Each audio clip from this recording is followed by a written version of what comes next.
Right, guys, Sage here. A humbling experience really changed the way I see my business, and the bar has been reset in terms of my understanding of what is possible.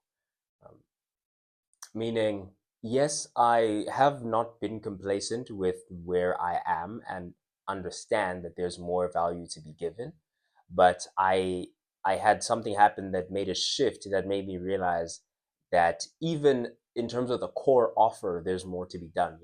I was really honestly, sincerely at a place where I felt that the core offer was maybe what it needed to be or something very close to it, and the rest was going to be being able to scale, and the rest was going to be operational drag from here. And yeah, the experience really got me to realize that perhaps it is not so, and there's more to be done. And it gave me the humility that is to understand that there is more to learn, even in the things that I am excellent at, right? Because it is a pretty good, cool thing to be uh, where I am as rapidly as I am, and the reason for that is because I'm standing on the shoulders of giants, right? There are people who have dedicated their lives to not only creating big businesses but to educating people about how to do the same thing, how to avoid the pitfalls, and very quickly get to the pace that I'm running at right now. And it's a compounding effect. So the more you go, the faster it actually all happens. So to be in this position as quickly as I am, where I'm actually having very serious conversations um, with decently sized companies about doing work with them, that type of stuff, is a fantastic thing. However, what happened was I'm talking to someone who had reached out to me on LinkedIn. Now I'd put out something looking for web developers because again, for people who haven't seen some of my past videos, I 10x the price of the thing that I was doing. And in my 10x, it was adding additionally on top of the marketing and sales that we do at Sage Consultation, which is me. That's what I do, right? I do marketing, sales, I copyright, that type of stuff. So that's me. And then I thought to myself, well, the type of people who need this most often don't have the infrastructure in place to actually have like web developers, to have um, uh, design in terms of a like poster design team, like graphic design type of team thing going. So if I can add that in addition to what I'm doing, that's actually a part of what I do, but it's an extension of what I do, that can actually up the value not only of the business front end, but also up the value that I'm able to provide for the customer. And so, like you have an idea like that, and you're like, man, this is a pretty good idea, awesome. Boom, you text the price, you get into conversations with people. People are actually seeing the value in it, and it's like, okay, this is cool. If I can just take this, say scale up to 10 clients, and then have those clients, stay on for the entire year. Boom, we're netting 1 million as a business, right? Just like that. And that was not that that was cool or I was complacent with that, but the complacency comes in with, okay, so this is kind of the structure. I don't really see um, ways in which I can add value immediately increase the perceived likelihood of achievement, decrease time delay, decrease effort and sacrifice from their side, outside of what I'm doing already, and maybe um, having people in place, stuff like that. To be completely honest with you, I still haven't figured out what exactly it is that we're going to do. But that's a good thing. That's a beautiful thing, and that's how the bar has been reset. Because number one, I understood the way the numbers have to be restructured in order to be making the kind of money to be able to talk to serious talent. And number two, the bar is reset in terms of the amount of value that I'd have to be providing in order to talk to the scale of company that would enable my company to be able to have those conversations. So yeah, this web developer reaches out to me, and we are in conversation, this and that.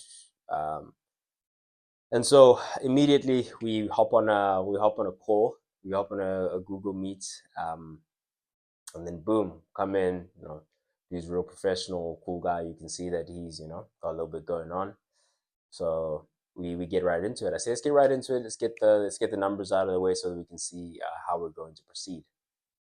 And we get into the numbers, and he says, um, "My guy is he's working internationally. I'm not sure if I can share the exact country, but say it's just a Middle Eastern country type of setup going on. But he is working for a U.S. company at the moment, and yeah, we talk about the numbers. I'm like, yeah, no, per client is probably going to be around 10,000 South African. So I don't know how that converts. And so we convert it to US, and it's 500 and something. And then from there, it's like, okay, no, 500 or something. I'm thinking that's probably not too bad. But then think about it in terms of this is one client, and this is going to be, we may have a bunch of multiple clients like under you, and then we spread that out through the year, and it could add up to a significant amount. And then get this, and this is what really hit the switch for me, and gave me that really strong reframe. Is he said, okay, that's a bit low. And I was like, I understand, but and then I mentioned the multiple clients spread it out, cool. And he says, I hear you, but it's still a bit low because right now he's working at a US company, and they're paying him about 4,000 USD, per month to be with him, and to be doing work stuff like that. But he says, listen, I'll still, if you give me the specifics on how to actually set up the websites. You sound like you're looking for something simple, because I am. It's just a basic landing page, very basic features in terms of, we're just trying to get information at the same time.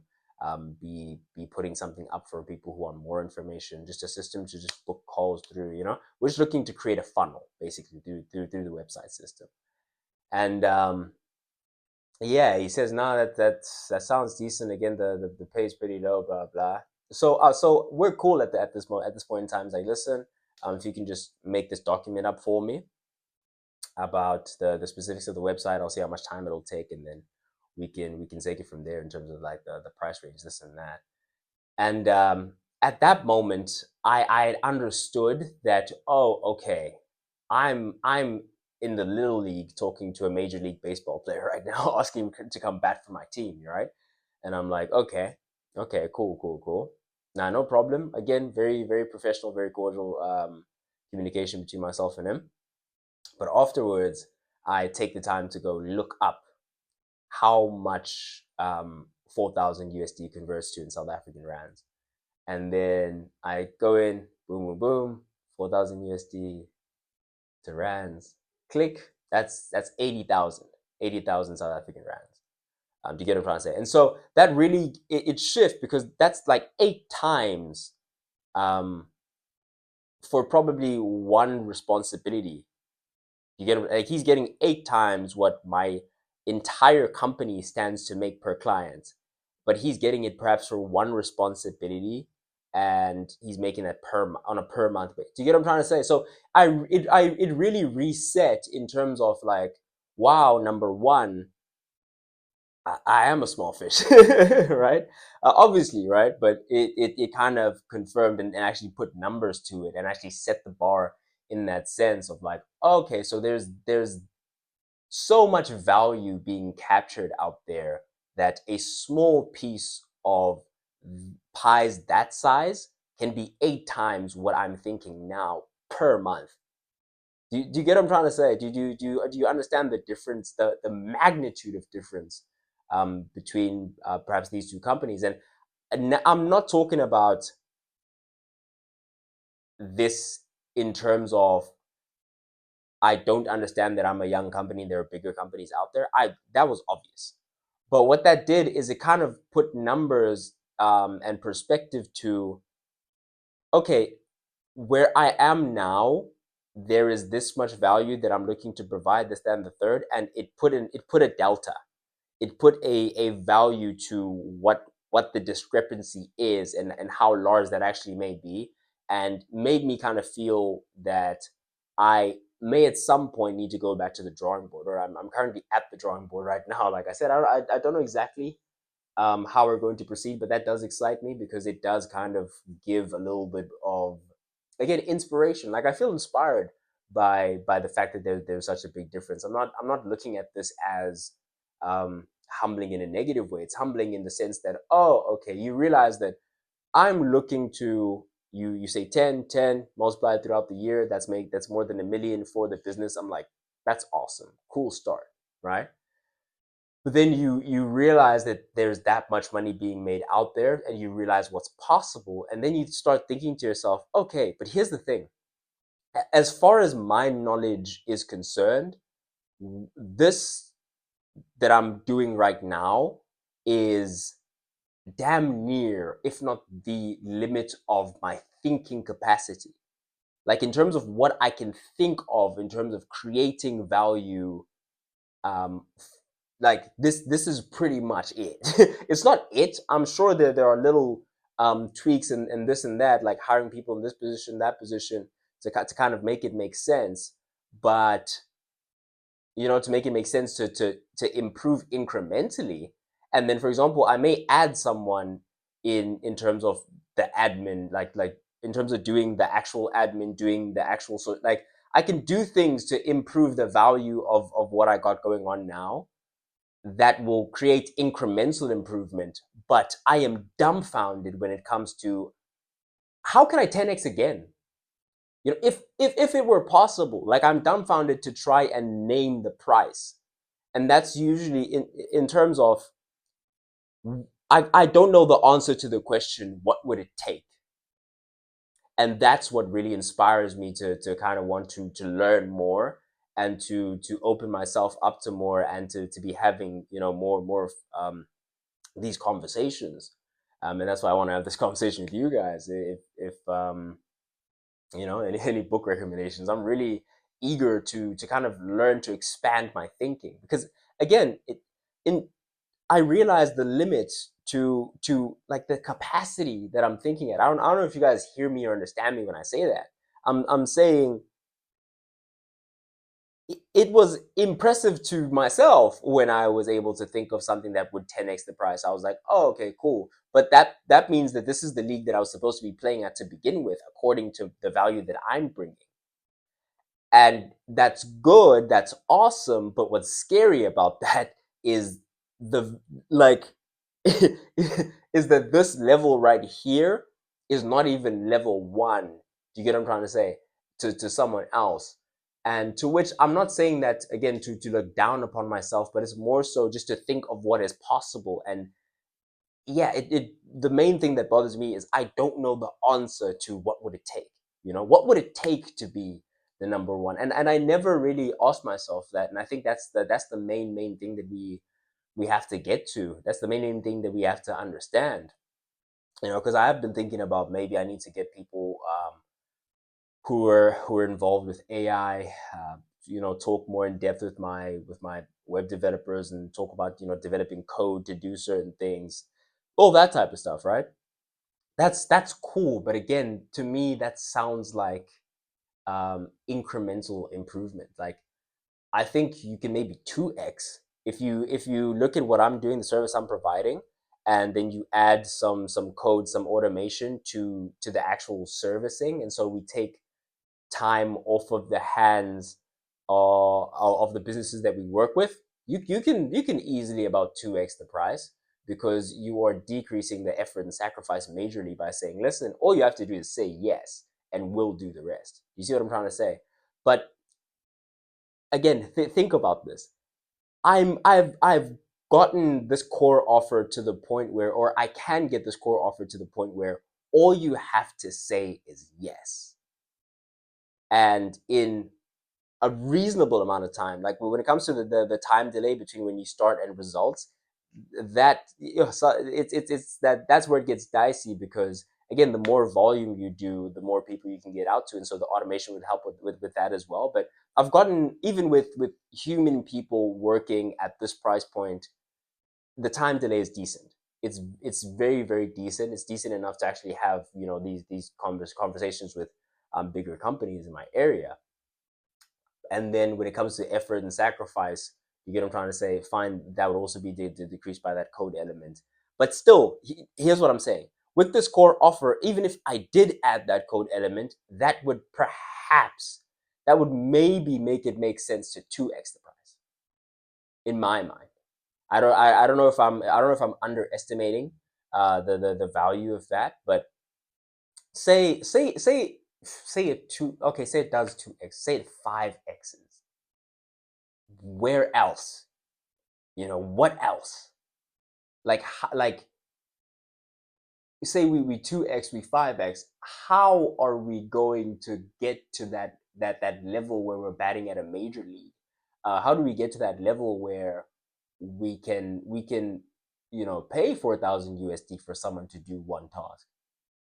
Do you see what I'm trying to say? Do you see the way I'm thinking? What does it take? You know, not just what kind of value am I providing, but what does it look like? Who am I providing it to? Who could use that level of service? Who does it? Do you get what I'm trying to say? Just very very interesting conversations and thoughts that are opened up by number one, having these types of conversations. Doing the reaching out to certain people, stuff like that.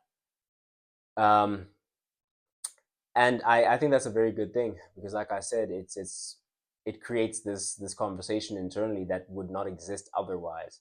And that's why it's always good, and I always appreciate going into the situations, running into those people where you can have those types of conversations and actually, yeah, kind of again reset the bar, because you do get to a point where I'm gonna I'm gonna move closer because there's some stuff that I want to share with you guys.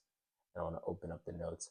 But you do 100,000% get to the point where you're not comfortable, you're not complacent with where you are, but there's kind of this internal understanding that, okay, this is the model. It's that thought that, okay, whew, we can kind of rest when it comes to working on the business. Let's work in the business a little bit, um, and actually get our clients some results and do this. You know what I'm saying? So it's working on the business in the sense that we are constantly trying to get more customers in, all that type of stuff, right? Fine, that's cool. We are working on the business in that sense. But what I'm talking about now is working on the lifetime value aspect of things, and starting to think about that. And that's something that, again, I hadn't really given too much thought. I gave it thought once, and then boom, made a switch and made what was a big difference to me at that time. But having these conversations make you realize that, yeah, it is a difference, right? It's a 10x, but it's not a magnitude of difference. It's not a there's a lot more to be done. There's a lot more to be done. And so, yeah, hopefully these notes are going to open up quite soon. But ultimately, what is to be taken from this is very big number one. Always be willing to have those conversations, with those people, and always be willing and open to not let your ego lead the way. You get what I'm trying to say? Because if my ego was leading the way, then I perhaps would have wanted to continue conversations with that level of talent. Whereas I really had to, or I did hit him up and say, you know what, Alex Ramosi talks about this concept, which is at the beginning of every company takes on debt. You either take on financial debt or management debt. And financial debt is you go to investors, you raise the money, and so that you can get the right people in, the highest, like some proper high level of talent, and then you're rocking and rolling, and then you can immediately just go to premium, right?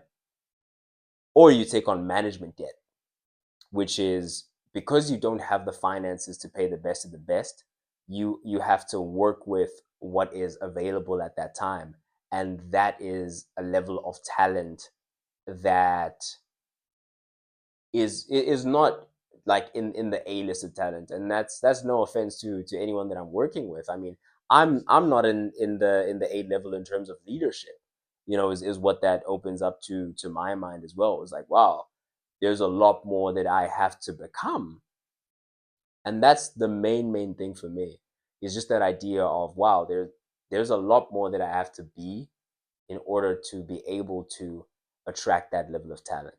And also, again, gave me a proper understanding of the depth just in the way that he was talking about his craft, his field, this and that, made me understand the depth of talent that he was, and the price range that that level of talent is at.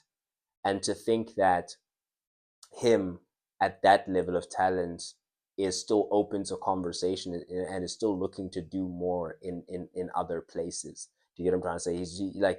He's still looking to do, which means where he is at, there is perhaps another bump up in terms of levels of talent. And there, like, do you get what I'm trying to say? Like what it really made me think of in terms of the magnitude of differences, just in the sheer scale of talent, but it makes you think about the sheer scale of the leadership that must exist at that level, and the sheer level of value that must be provided at that level in order to make that price point make sense for one individual that is a part of a larger team that is also, do you see what I'm trying to say? So yeah, it really really opened my eyes to that. And like I said, I'm trying to open these notes up so that I can hit you guys with an ending note, and we can all start digesting this. I'm gonna open up some of my some of the books that I have on hand, from the old mentor Alex Ramosi, and yeah, just get into that mindset again. And I've been thinking about this for a while, to be completely honest with you. Just getting into that thought process or pattern of what can I add to the offer, and this is not what product can I add to the. You know what I'm saying? It's not, hey, should I do marketing, sales, and account? No, you are losing the plot. If you have to add another product line to be profitable, it means that the core offer was not built properly to begin with. Then that is a fundamental belief of mine that I've picked up and learned over the years. And so, with that being said, I will go back and reconsider or re go through those thought patterns that are, if I had to do this at 100 times the price, what would I do? If I had to do it at 100 times less the price, what would I do? You get what I'm trying to say? So it's like, what's the easiest way to actually provide the service, and what's not the bare minimum, but if I had to do it and I couldn't spend any money to have this done, to have anything done, what would I do to still provide the most value possible? Like, what would that look like as a service? And then if I had to 100x the thing, you know, what would that additional money allow me to do? You know what I'm saying? Like, how would that actually add value to the service? And it's a good exercise to kind of stretch your mind into both sides, and then see where you're at now, and then see, sometimes you'll realize that, oh, I can actually do that right now, and you realize on the large side or on the far side that, oh, there's actually some elements of that value that I can capture and provide now. So a very good exercise. Always be working on your business, and always be a student of the game. I think that is 100,000% um, a part of what the main message of today is always be a student of the game. So I'm gonna hit you with this. I was putting up my Twitter, my ex. So just tweeted this out 27 minutes ago, which is, sometimes things happen that make you realize how much more value you can create to 10x your business.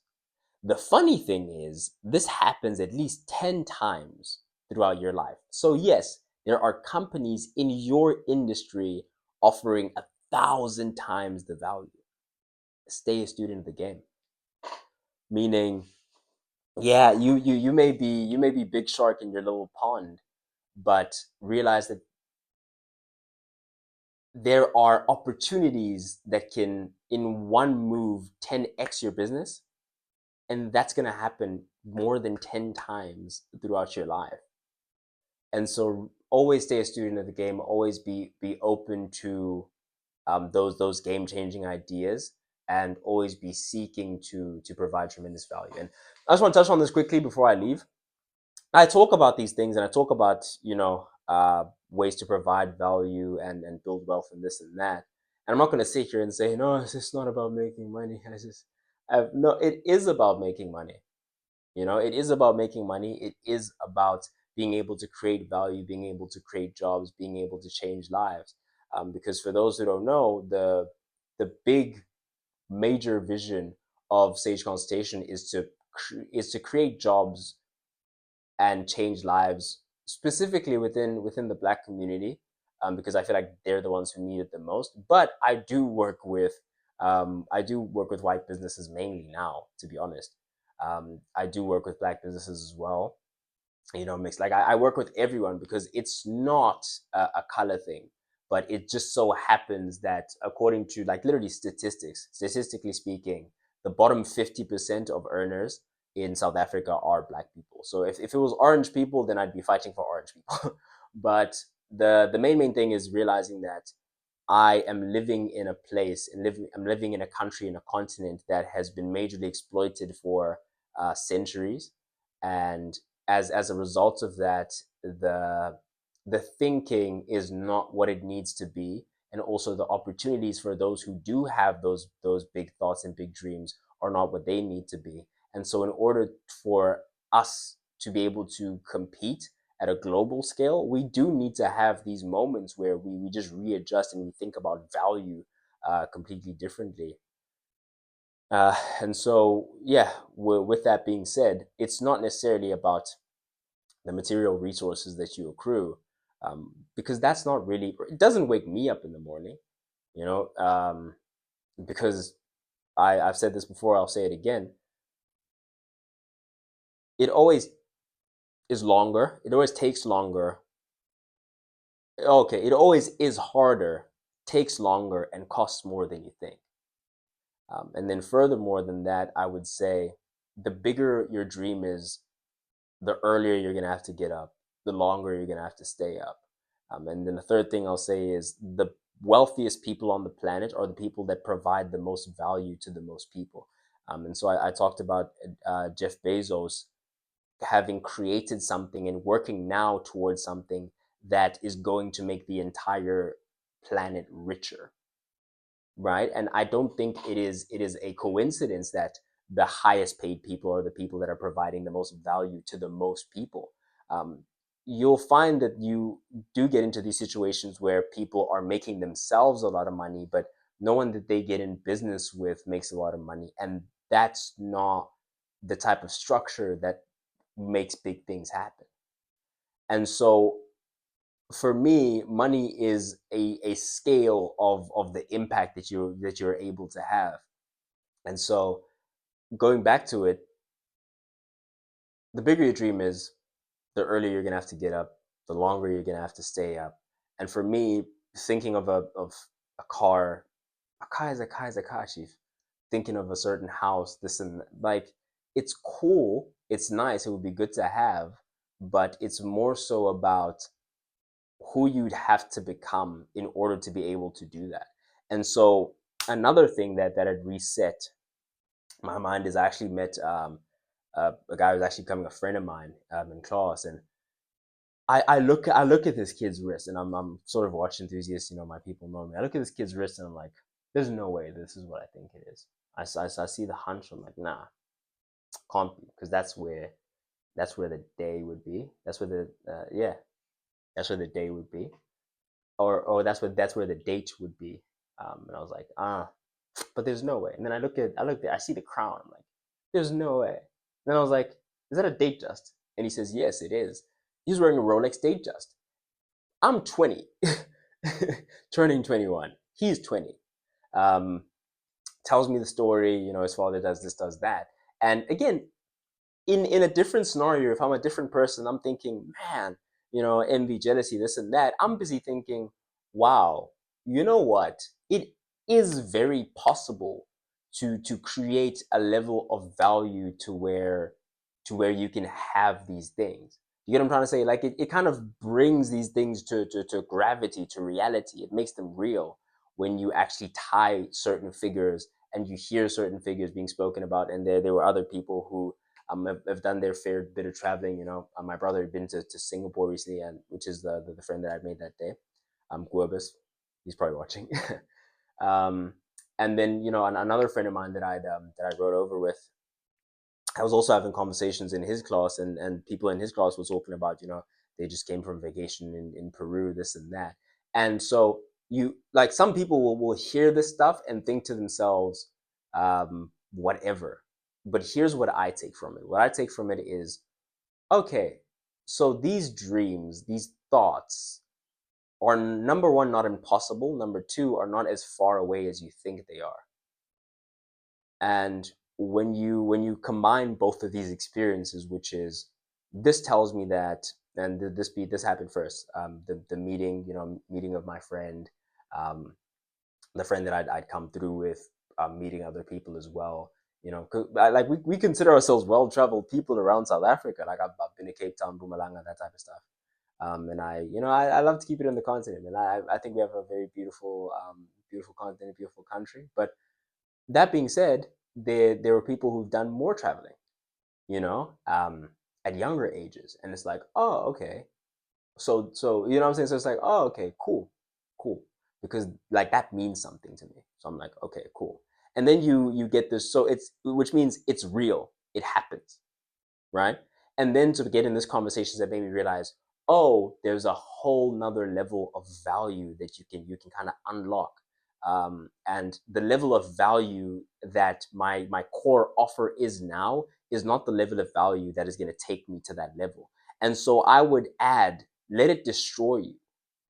Let the dream destroy you. Destroyed me meaning it was not easy to sit there and hear that, but I'm letting the dream destroy what I thought was good enough. What I thought the vehicle um, could look like that would lead to that type of a lifestyle.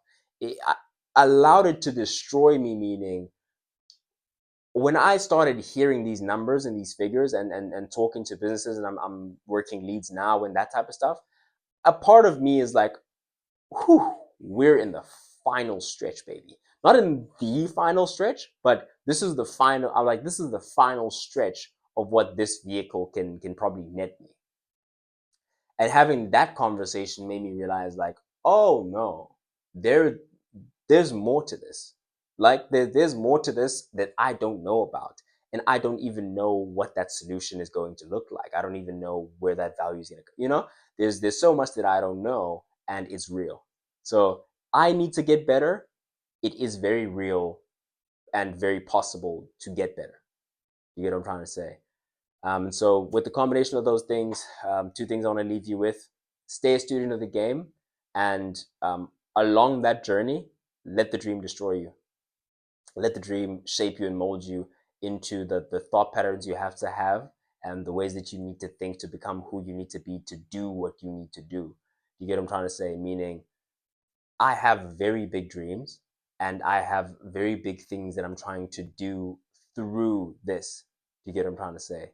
I feel a greater calling that is beyond material. That is really, I'm trying to really genuinely change lives, and that's why I can get up in the morning at 5 a.m.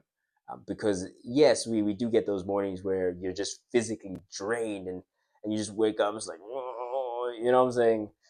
And then in that moment, you need something bigger than just, hey, I'm going to drive a certain car. I want to live in a certain place. In that moment, I think to myself, "Duh, there's some kid who isn't even born yet, and that kid could change the world. And the only thing standing between that kid and his dreams is if I'm able to execute. The only buffer standing between him and changing the world is if I'm able to get up, work every day, build the platform so that he not only has the right mindset to achieve that dream, but he also has the right business and financial education to achieve that dream. And he has the infrastructure. And that's why it's mainly business. That's why business was the answer for me. Because if I can really go like strap my sleeves up, do it myself type of approach in terms of growing businesses across Africa, then more people like that get a shot. And sometimes that's all they need, you know? And so if if you can't get up in the morning for that, then what are you doing here? I believe we get blessings just to give them to others anyway, and to give anything less than my best is to sacrifice the gift. And so I have to get up. I have to run into these walls. I have to be a student of the game. I have to persist. If not for me, then for the sake of the kid that is going to sleep with the book I'm one day going to write underneath his pillow. And I'm more than willing to sacrifice whatever it takes to make that happen for him, because that's what my heroes did for me. And this is not just in an African context. We can talk about it in an African context. We can talk about the people who died for freedom. Cool. But we can also talk about it in the context of just the business people who came before me. We can talk about it in the terms of Alex Hormozi, at a little bit older than my age, sleeping on a gym floor. We can talk about him way, way, way past that stage, where he's making hundreds of millions and he still spent years working on a book, 2 books. In fact, I'll grab these for you. Making hundreds of millions, right? And so he could live anywhere in the world that he wants to. He could vacation for the rest of his life if he wants to. But he took the time at that stage of the game to make this one. In fact, he wrote this one first. This one as a concept came first, which is how to get people to know about your stuff. And then in the making of this one, he realized, damn, I need to teach them how to make stuff to begin with. And so this is a person who is now worth maybe $500 million, on his way to being a billionaire, and he still takes the time to create these things with that type of motivation in mind. And he's the reason why I've been able to move as quickly as I have, why I've been able to propel, because I'm standing on the shoulders of giants. And the least I could do to thank God, to thank the universe, to thank the world, to thank my mentors, my heroes, for what they've done for me, is to pay it forward. That's the very least that I could do. So all that being said, the bar is reset, and yeah, this is what that humbling experience has done for me. Um, if you have similar stories, don't hesitate to share it in the comment section down below. But if you want to support the channel, please do hit that subscribe button. And as always, I have been Sage, signing out.